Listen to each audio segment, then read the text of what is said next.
দেশের প্রয়োজনে সেনা সদস্যদের সর্বোচ্চ দায়িত্ব পালনে প্রস্তুত থাকার আহ্বান জানিয়েছেন সেনাবাহিনী প্রধান জেনারেল ওয়াকারুজ্জামান। সত্যজিৎ, এই মুহূর্তের সব থেকে বড় প্রশ্ন, তুমি জানো যে ওয়াকারুজ্জামান কয়েকদিন আগে সতর্ক বার্তা দিয়েছিলেন সেনা অভ্যুত্থানের একটা আভাস হতে পারে হয়তোবা, এবং আজকের দিনটা বাংলাদেশের জন্য একেবারে ভয়ঙ্করতম দিন হতে চলেছে। যেমন গোয়েন্দা রিপোর্ট আমাদের কাছে এখন পর্যন্ত এসে পৌঁছচ্ছে।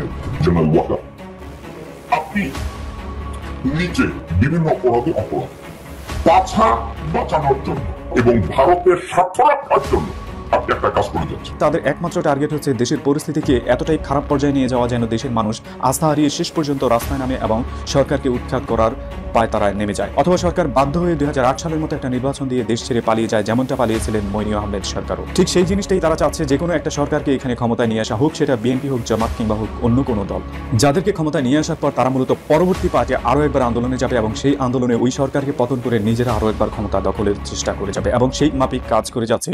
ভারত এখানে সরাসরি তাদেরকে হেল্প করে দিচ্ছে, ভারত ক্লিয়ারলি তাদেরকে শেল্টার দিচ্ছে, ওখানে থাকার জায়গা করে দিচ্ছে, ইন্টারনেট অ্যাক্সেস দিচ্ছে এবং সরাসরি নেতাকর্মীরা এবং সন্ত্রাসীদের সাথে যোগাযোগ করার জন্য যত ধরনের ফ্যাসিলিটি দরকার তার সবকিছু তারা ওখানে করে দিচ্ছে। এবং ভারতের ইন্টেলিজেন্স নতুন করে বাংলাদেশে এসেছে শুধুমাত্র এই সন্ত্রাসী কার্যক্রম কমপ্লিটলি এক্সিকিউট করার জন্য। আইন শৃঙ্খলা পরিস্থিতির অবনতি তো খুবই পরিকল্পনা করে হইতেছে, আমি আসতেছি সে আলাদা।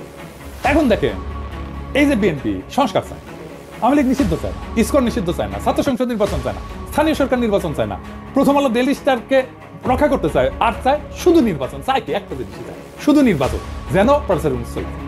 তারপরে ইন্ডিয়ার সাথে প্রফেসর ইউনূস থাকলে ইন্ডিয়া নাঙ্গা হয়ে যাবে। এই জন্য ইন্ডিয়া বিএনপি আর ওয়াকার হাত মিলে, কারণ প্রমাণ দিব, এটা যে হাত মিলেছে এটা প্রমাণ দিব। আসসালামু আলাইকুম দর্শক, নতুন একটা নিউজে আপনাকে স্বাগতম। প্রিয় দর্শক, বাংলাদেশকে অস্থিতিশীল করার ভারতীয় নীল নকশা ফাঁস, সেনাপ্রধানের বক্তব্য নিয়ে দেশ জুড়ে তোলপাড়, ডক্টর ইউনূস সরকারকে হঠাতে ভারতীয় ষড়যন্ত্র ফাঁস করে বিএনপি ও সেনাপ্রধানকে পিনাকি ভট্টাচার্যের ধুয়ে দেওয়ার ঘটনা ও ভয়ানক ষড়যন্ত্র ফাঁসের প্রেক্ষাপট নিয়ে করা আমাদের আজকের ভিডিওটি অত্যন্ত গুরুত্বপূর্ণ। ভিডিওটি শুরু থেকে শেষ পর্যন্ত ধৈর্য সহকারে দেখে একটি লাইক দিয়ে সবাইকে শেয়ার করে দিন। আমাদের চ্যানেলে নতুন হলে চ্যানেলটি সাবস্ক্রাইব করে পাশে থাকা বেল আইকনে ক্লিক করে রাখুন। আমাদের ভিডিওটি আপনি বাংলাদেশের কোন জেলায় বসে দেখছেন বা শুনছেন সেইটি অবশ্যই কমেন্ট বক্সে কমেন্ট করে জানিয়ে দিতে ভুলবেন না। চলুন আর কথা না বাড়িয়ে ভিডিওটিতে একটি লাইক দিয়ে ধারাবাহিকভাবে আজকের গুরুত্বপূর্ণ খবরগুলো দেখে আসি। তাদের একমাত্র টার্গেট হচ্ছে দেশের পরিস্থিতিকে এতটাই খারাপ পর্যায়ে নিয়ে যাওয়া যেন দেশের মানুষ আস্থা হারিয়ে শেষ পর্যন্ত রাস্তায় নামে এবং সরকারকে উৎখাত করার পায়তারায় নেমে যায়, অথবা সরকার বাধ্য হয়ে 2008 সালের মতো একটা নির্বাচন দিয়ে দেশ ছেড়ে পালিয়ে যায়, যেমনটা পালিয়েছিলেন মইনুল আহমেদ সরকারও। ঠিক সেই জিনিসটাই তারা চাচ্ছে, যে কোনো একটা সরকারকে এখানে ক্ষমতায় নিয়ে আসা, হোক সেটা বিএনপি হোক, জামাত কিংবা হোক অন্য কোনো দল, যাদেরকে ক্ষমতায় নিয়ে আসার পর তারা মূলত পরবর্তী পার্টি আরও একবার আন্দোলনে যাবে এবং সেই আন্দোলনে ওই সরকারকে পতন করে নিজেরা আরও একবার ক্ষমতা দখলের চেষ্টা করে যাবে এবং সেই মাফিক কাজ করে যাচ্ছে। ভারত এখানে সরাসরি তাদেরকে হেল্প করে দিচ্ছে, ভারত ক্লিয়ারলি তাদেরকে শেল্টার দিচ্ছে, ওখানে থাকার জায়গা করে দিচ্ছে, ইন্টারনেট অ্যাক্সেস দিচ্ছে এবং সরাসরি নেতাকর্মীরা এবং সন্ত্রাসীদের সাথে যোগাযোগ করার জন্য যত ধরনের ফ্যাসিলিটি দরকার তার সবকিছু তারা ওখানে করে দিচ্ছে। এবং ভারতের ইন্টেলিজেন্স নতুন করে বাংলাদেশে এসেছে শুধুমাত্র এই সন্ত্রাসী কার্যক্রম কমপ্লিটলি এক্সিকিউট করার জন্য।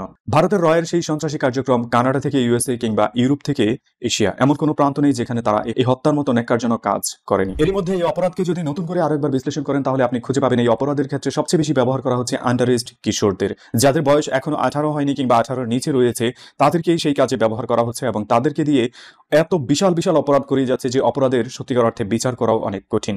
দলীয়ভাবে একটা দল কতটা দেউলিয়া হলে এই ধরনের কাজ করতে পারে সেটা জাস্ট আপনি আন্দাজ করে নিন। দেশের বর্তমানে এই অস্থিতিশীল পরিস্থিতি এবং আইন শৃঙ্খলার এই অবনতি দেখে অনেকের মনে এই প্রশ্ন জাগতে পারে যে আগেই হয়তো ভালো ছিলাম, যেমনটা বলেছিল রুমিন ফারহান। মানে এখন কি হয়েছে বাংলাদেশে, আমরা সন্ধ্যার পরে বহু বছর পর আবারও বেরোতে এখন ভয় পাই। আপনিও ভয় পান, স্বীকার করবেন কি করবেন না জানি না, আমি ভয় পাই ভাই। এবং আমি এটা সকল চ্যানেলে বলি, রাত হলে আমাকে আমার সঙ্গে আরেকটা লোক দিতে হবে গাড়িতে। এটা তো আমি গত 15 বছর বলি নাই। কিংবা যেমনটা অনেক রাজনৈতিক নেতা মুখে মুখে বলে যাওয়ার চেষ্টা করে যাচ্ছে, উদাহরণস্বরূপ জামাত নেতা বলেছিলেন তিনি কথায় কথায় স্বৈরাচার বলা পছন্দ করেন না। তাদের মতো করে যদি তাদেরকে এখন প্রশ্ন করতে যায় আগে কতটা ভালো ছিলেন, তার উত্তর ঠিক এরকম। বিবিসির এই নিউজটা দেখেন 2022 সালের তৈরি করা, যেখানে তারা ক্লিয়ারলি লিখেছে যে চলন্ত বাস থেকে স্বামীকে ফেলে দিয়ে স্ত্রীকে ধর্ষণের অভিযোগ। অথবা এই নিউজটার দিকে তাকান 4 এপ্রিল 2023 সালে সময় নিউজ করেছিল টাঙ্গাইলে চলন্ত বাসে ডাকাতি এবং প্রতিবাদ করতে গিয়ে 7 যাত্রী আহত। ঠিক একইভাবে 23 সালের আরেকটা নিউজে ক্লিয়ারলি দেখানো হয়েছে টাঙ্গাইল মহাসড়কে ঘটছে ডাকাতি, চিন্তায়, ধর্ষণ, খুনের মতো অপরাধ। 8 সেপ্টেম্বর 2023। অথবা এই নিউজটার দিকে তাকান 2019 সালের 1 জানুয়ারিতে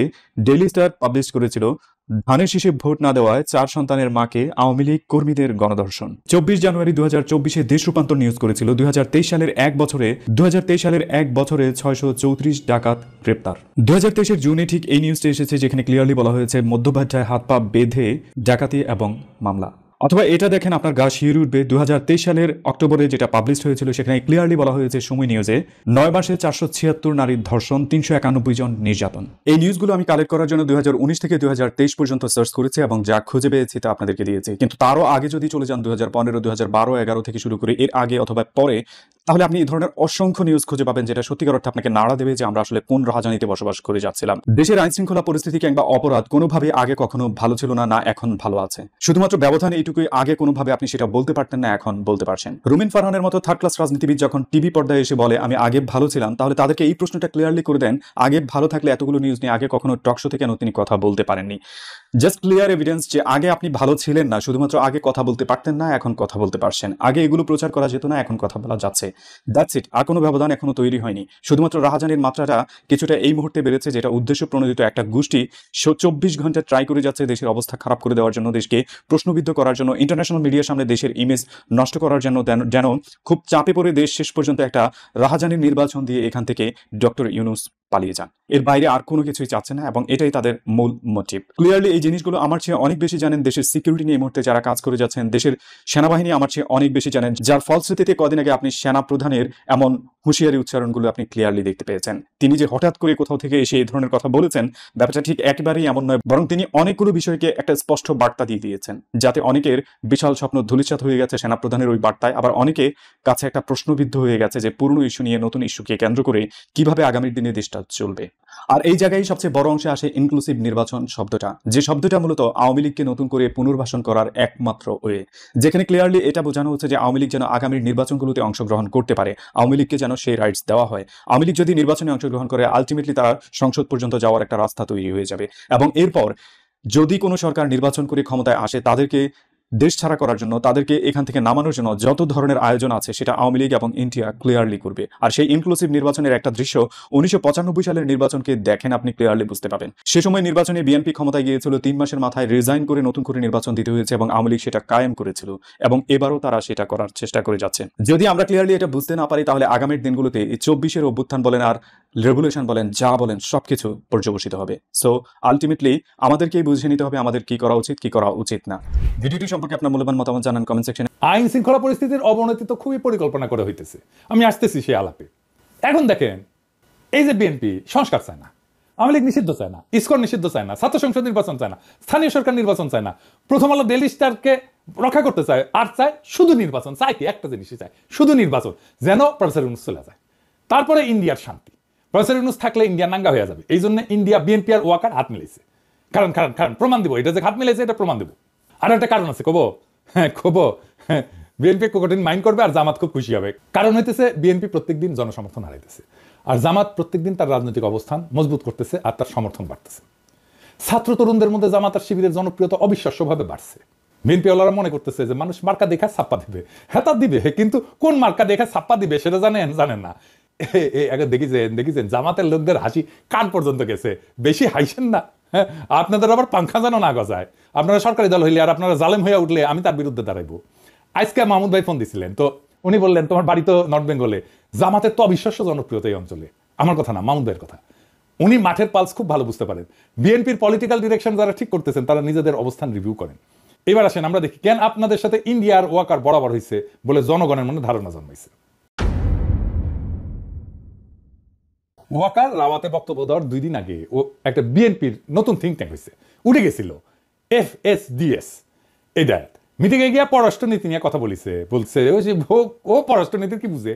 ওই মিটিংয়ে সেখানে বিএনপির সব লোকজন, মির্জা ফখরুল্লাহ আছে, আর্মি চিফ এরকম একটা পলিটিক্যালি চার্জ মিটিংয়ে যাইতে পারে কখন যায়? যখন অ্যালাইনমেন্ট হয়, বরাবর হয়, তাই না?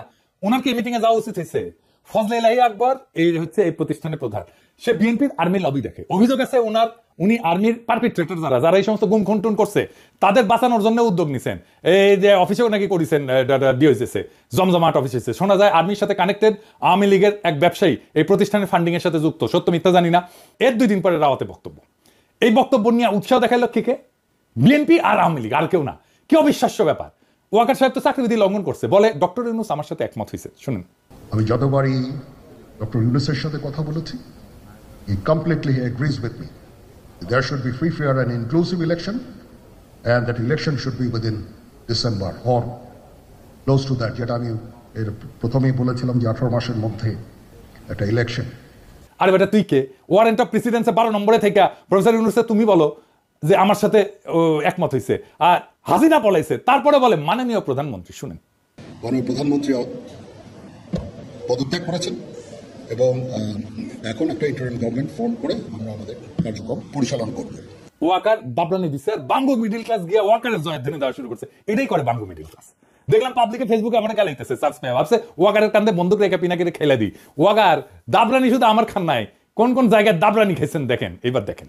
হাসিনা বলে যাওয়ার দিনে সেনাবাহিনী আমাদের পক্ষে দাঁড়িয়েছে, কিন্তু গত তার আগের এক সপ্তাহ মানুষকে গুলি করছে না?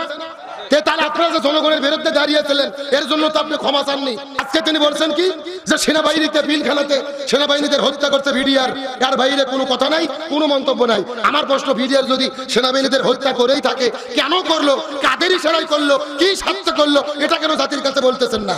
সেনাবাহিনীর প্রধানকে বলতে চাই, আপনি বড় বড় বক্তব্য দেন, বাংলাদেশের পরিবেশ শান্ত নেই, আপনারা কেন শান্ত করতে পারেননি? ম্যাজিস্ট্রেসি পাওয়ার আপনারা নিয়েছেন, তারপরে কেন কার্যকর করলেন না? শুনেছেন ওয়াকার যখন বক্তব্য দেওয়া শুরু করলো, এই বক্তব্য আর এর সাথে একই সময় চারিদিক থেকে নানা ঘটনা ঘটা শুরু করলো। নানা ঘটনা, দুর্ঘটনা। তার আগের দিন কি হইল? সারা দেশের নানা ধরনের সন্ত্রাস, এইটা সেটা, চিন্তায় চিন্তায় বিপুল একটা ঘটনা ঘটলো, দেশের মানুষকে বিপর্যস্ত করে দিছিল। আপনাদের অবাক লাগে নাই কেন একই সময় ঘটতেছে? দেখেন, দেশের চলমান পরিস্থিতি নিয়ে ঢাকা কলেজ শিক্ষার্থীদের মশাল মিছিল। দেখেন, আইন শৃঙ্খলা পরিস্থিতির অবনতির প্রতিবাদে গণফোরামের বিক্ষোভ। একই সময় দেখেন অজিত দোভালের বাংলাদেশের সংখ্যালঘু সম্প্রদায়ের উপরে চলা নিপীড়নের চিত্র প্রদর্শনীতে যাওয়া। আবার বাংলাদেশ ইস্যু নিয়ে কলকাতায় ভিজিট। এই যে আইন শৃঙ্খলা অবনতি নিয়ে এই সোচ্চার অবস্থা। আবার দেখেন জনকণ্ঠে প্রকাশিত 65 ঘন্টায় 72 ধর্ষণ। আর ইন্ডিয়ার বিশিষ্ট দালাল পন্দের আলো সৌরভ হোসেনের কলাম, নির্বাচনের দিনক্ষণ জানাতে বাধা কোথায়? আবার দেখেন নারী নিরাপত্তার দাবিতে ইডেন ছাত্রীদের মশাল মিছিল। আবার দেখেন ঢাকা বিশ্ববিদ্যালয়ের ছাত্রীদের মিছিল, ধর্ষণের প্রতিবাদে মিছিল। সবকিছু একসাথে একই সময়, যেন সবকিছু পরিকল্পনা করা ছিল। ওয়াকারও বক্তৃতা দিবে, আর এমন একটা অবস্থা তৈরি করা হবে যে দেশ ভালো চলতেছে না। বুঝিছাও? খুবই প্ল্যান করে করা চারিদিক থেকে। এবং যখন এর মধ্যে এসে প্রথম আলো ঢুকবে, বুঝবেন এটার মধ্যে ইন্ডিয়া আছে। যখন এর মধ্যে সোহরাব হোসেন ঢুকবে, বুঝবেন এটার মধ্যে ইন্ডিয়া আছে।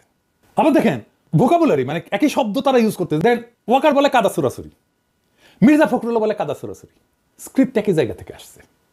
এই যে আইন শৃঙ্খলার ঘটনা, অস্থিরতা, প্যানিক, আবার প্রথম আলোর উপসম্পাদক, সবকিছু হয়েছে ইন্ডিয়ান প্ল্যানিং এ, যেন প্রফেসর ইউনূসের সরকার ব্যর্থ এটা দেখানো যায়। তাই তাড়াতাড়ি নির্বাচন চাই। আমরাও দেশের জনগণ, আমাদেরও এজেন্সি আছে, আমাদের কথা শুনতে হবে। দেশের মালিক রাজনৈতিক দলগুলো শুধু না।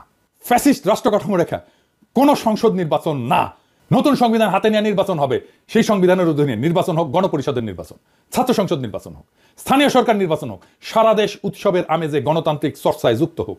ইন্ডিয়ার পরিকল্পনায় দ্রুত নির্বাচন কইরা প্রফেসর ইউনূসকে বিদায় দিয়া ইন্ডিয়ার সাথে ঘুটু কইরা ইন্ডিয়ার সকল স্বার্থকে রক্ষা করার পরিকল্পনাকে আমরা রুখে দেব। আমরা কোনো স্পেস দেব না ইন্ডিয়াকে।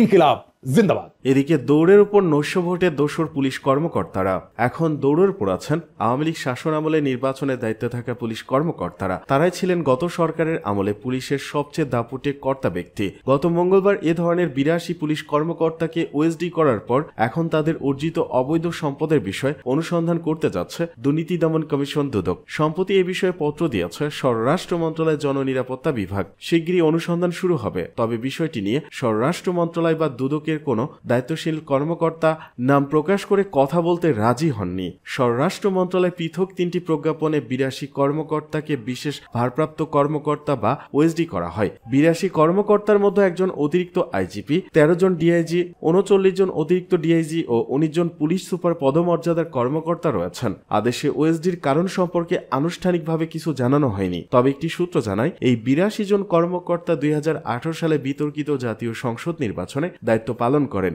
সাধারণত গুরুত্বপূর্ণ পদ থেকে সরিয়ে কোনো কর্মকর্তাকে ওএসডি করা হলে এটিকে শাস্তিমূলক ব্যবস্থা হিসেবে ধরা হয়। যদিও সরকারি ভাষ্য অনুযায়ী এটি প্রশাসনিক পুনর্বিন্যাসের অংশ।